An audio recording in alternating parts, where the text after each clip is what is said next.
Next item, 8.3, is NZTA update. So Steve Mutton, who's here. Oh.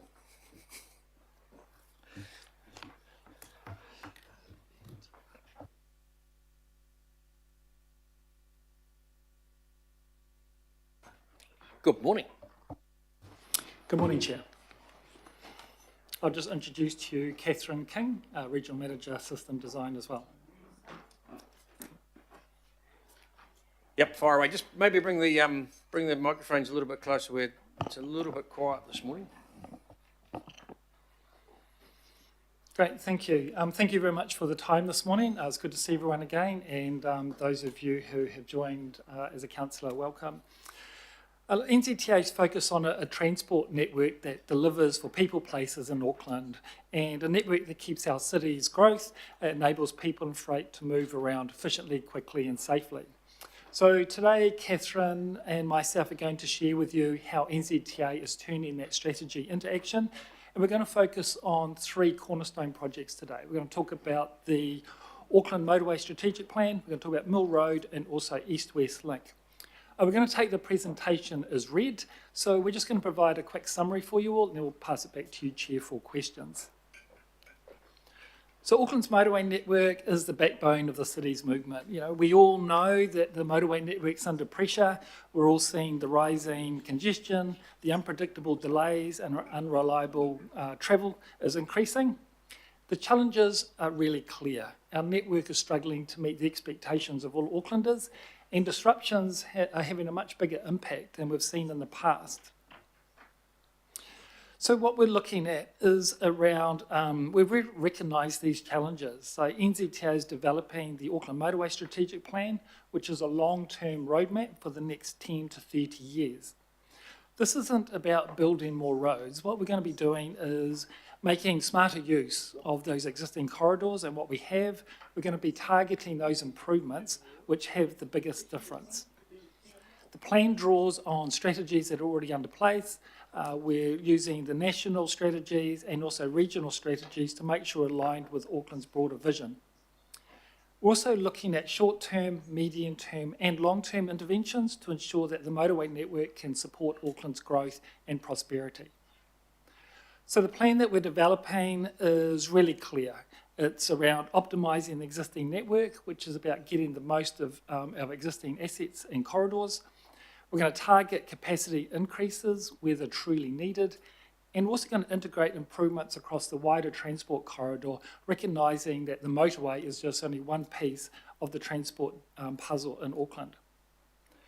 So every activity is going to be prioritised, it's going to be sequenced, we're going to be looking at the risks and dependencies and have them all mapped out so we can deliver the real benefits over the next 3 decades. And really importantly, this piece of work will be the input into the Auckland Council's 30-year transport plan. So through the strategic planning, targeting investment and commitment to economic growth and productivity, NZTA is laying the groundwork for a network that will serve Aucklanders for generations to come. I'll pass it over to Catherine now, who's going to update us on 2 of the other projects. Thank you. Thank you, Steve. I'll kick off with a bit of detail about Mill Road, taking the presentation as read, but I'd like to draw you to a few key points.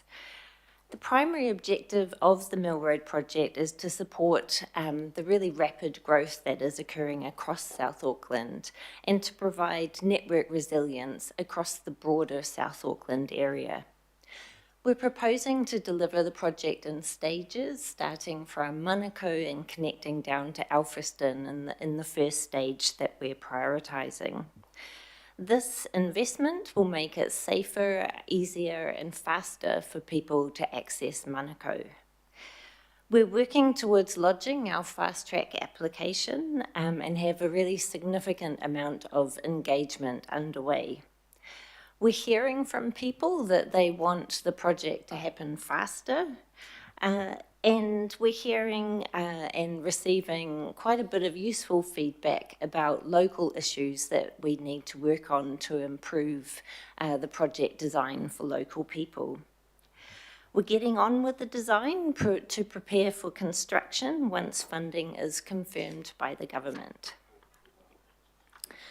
Moving now to the East-West Link project. This project is primarily about improving access to the Onehunga and Penrose areas. This area is significant not just to Auckland, but is critically significant to the country.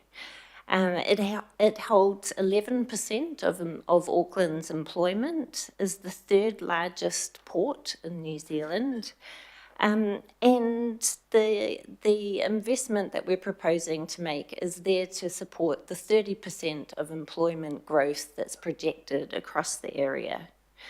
We know that travel times have got worse since we first started looking at the project, and that if we do nothing in the area, it will start to restrict that growth that I spoke about. So we're proposing also to look at this project in stages. We'll be focusing on the connection to State Highway 20 first. This section is the easiest for us to construct. It's the most affordable for us to get on with. And it provides a really significant proportion of the overall project benefits. We've had approval to get the planning phase of the project underway. We're refining the design from State Highway 1 through to Nielsen Street, in particular those really complicated sections around KiwiRail's South Down Port. We are about to start some targeted engagement across the Onehunga Penrose community, and we'll shortly be going out to market to bring on some designers to help us get that detailed design right for the project. Thank you. We're now happy to take questions. Thank you. Questions, Lotu? Kia ora, thank you, and thanks, folks. My question is about Mill Road and about timeframes. Mill Road has been on and off and on and off, and you know the community is really anxious that this will be. It's on now, but it may be off again. You know, it's been over a decade, I think, since we've been talking about Mill Road. So can you give us some, as best as you can, timeframes of when we can expect phase 1 to be done? And then just a question, when I look at your map on slide 9, there's quite a few upgraded intersections there, and some of those are quite major intersections that have kind of, you know, really key to getting the traffic moving in that area up to the motorway turn on and turn off. Will those be done first, or, you know, I'm just interested in how that will all work, because those are some pretty major intersections there. Kia ora. Thank you, Councillor. We have designers and early contractor involvement, our contractors on board for the first part of stage 1. So that is the rural section from Manukau through to just beyond Murphy's Road along that section. Those designers and the contractors are helping us to develop a construction methodology that will look to minimise disruption, acknowledging that they are really significant investments and infrastructure changes to make at those intersections. So there will be delays and disruption to people, but we'll be looking to minimise that as much as possible through that work with our designers. And to your first question, we are looking to lodge our fast track application this month in December. That enables us to have confidence to move forward with the full design work and supporting us with our construction methodology. We are waiting for confirmation from the government for construction funding, so we'll be looking for that mid next year once we've got the fast track application process complete, and we'll be prioritising the the intersection at Alfriston and the urban section of the project from Manukau first. But it is roughly a 2 to 3 year construction period. Kia ora, thanks. Thanks, Joe. Thank you for this. Thank you for the update on East West Link. My question is, are you satisfied that the proposed changes will actually, help move freight along Nelson Street and not just load up the surrounding streets with the connections proposed? Thank you, Councillor. Yeah, we've done quite a bit of investigation work to understand the traffic movements across the area and the key freight movements in particular. What we understand from that work is that a limited amount of traffic is travelling end to end along Nelson Street. The key movements are access from State Highway 20 and State Highway 1 into the area and access straight out again. So improving the key access points from those two motorway intersections will provide a significant amount of benefit for not just freight movements in and out of the area, but it's also separating the freight movements from local traffic access. So local streets will have less trucks, less freight movements on them, and that will be concentrated on those two access points in and out of the motorway. And we'll be working closely with our colleagues at Auckland Transport to ensure those access points to the motorway are optimised and keeping that freight traffic off local roads. Cheers for that. Daniel? Good morning, Catherine and Steve. I thought that the bucket of funding for the RONs was for both acquisitions as well as early constructions. So you're telling me that you don't have any funding at this stage for construction for the Package 0, Package 1 and Package 2 that make up Stage 1 for Mill Road. Can you just clarify this? Yeah, the way we work through our business cases is firstly a design and investment case, which was approved by our board and the minister last April, and that gave us funding to move into pre-implementation. That's where we get underway with our property acquisition, bring our early contractors on board, our detailed designers. And once we've finished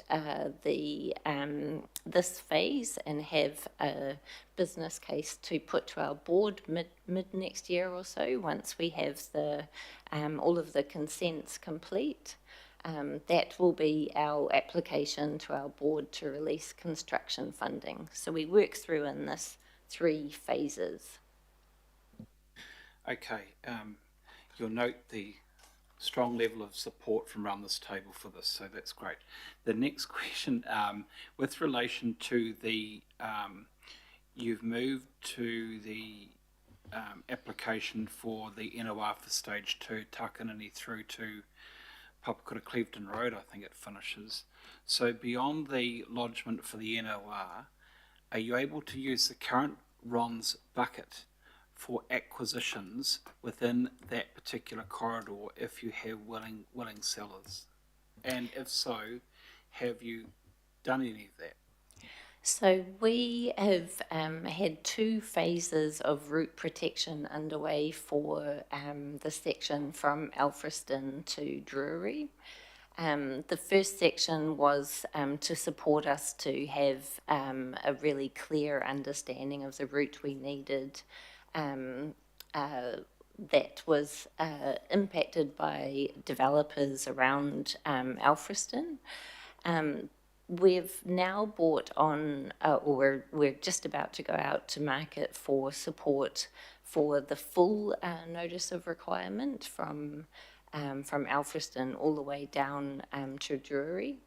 Part of our commitment to that notice of requirement work will be a strategic property purchase where we can see there's an opportunity that we don't want to miss, and to ensure we get property at a effective, affordable price, or where there are, through the Public Works Act, there are hardship claims that come to us, which is part of that process of securing a route. And my final question, with your indulgence, Chair, you'll appreciate the concern that is going to go on here is that you've gone out with the NORs for stage 2, which are now, the approximate location is public information, and you've got developers trying to buy up significant pieces of land around adjacent to that. We are now hitting the point where what happens beyond Papakura Clevedon Road is very, very concerning, because we're either going to go way up into the hills, or we're going to have to dog leap round right through and rip up through Papakura East. So do you have any sense as to where this is heading? And if so, can you elaborate? So going into this phase of planning work, we will be starting from the work that was done by the Supporting Growth team. That team had a look at a number of routes through both the urban Old Mill Road sections of Papakura, and looked at the Hunua hinterlands. We have quite a bit of work to complete to understand the risks involved in those the routes that were shortlisted by the Supporting Growth work, particularly the geotech risks through the more rural sections at the back of Papakura. And that will then enable us to make a recommendation to our board of what's the most efficient way to make that connection to deliver on the broader benefits that the Mill Road project has projected.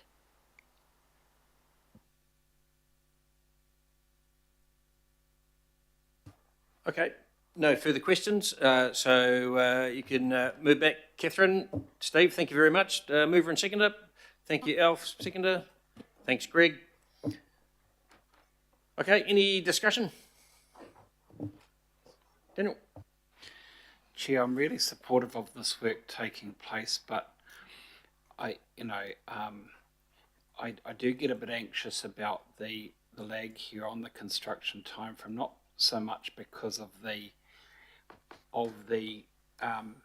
delays and how that will inconvenience the public, but if I'm candid, I just want to make sure that construction is too advanced to stop in the event that we get a change in direction if we get a different government next year, because that is the reason why this project has stopped, candidly, in days past. It's because there was a different priority in the government policy statement of the day.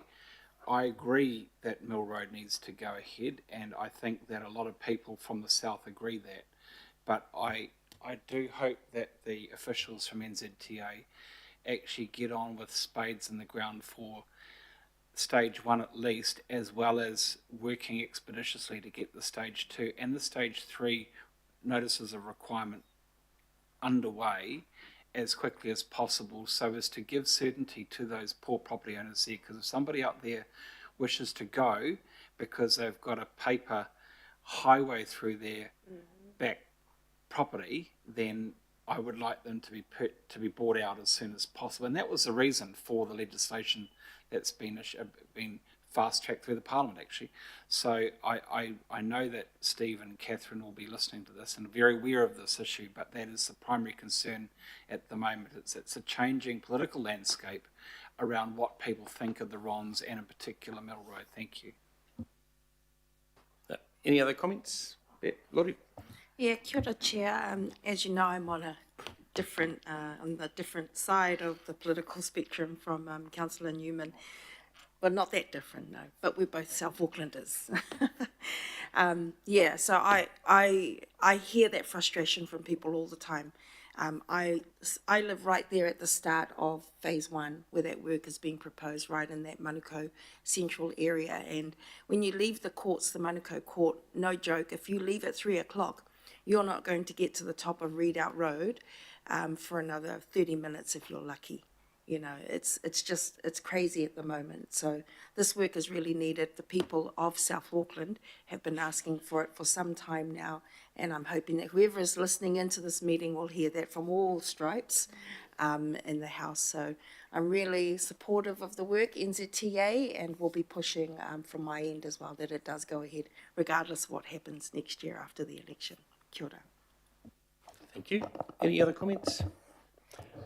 And so I'll just finish off then. The real fears, Daniel, and yesterday there was a meeting of the group called FEDA, which is Franklin Economic Development Area, and it includes ministries, it includes all the developers in that part of the world, and council, and it was visited by the leaders of the opposition a couple of months ago, and Mill Road was discussed as being a critical piece of infrastructure for the whole of the south, and they were not all that happy with the response they got, that the opposition do not see it in the same way that others do, and it's not a priority for them. So, but a real fear, and it's for, you know, as you say, I am picking there will be quite a lot of work done, so to try and get it to a point where it can no longer be the political football that it has been.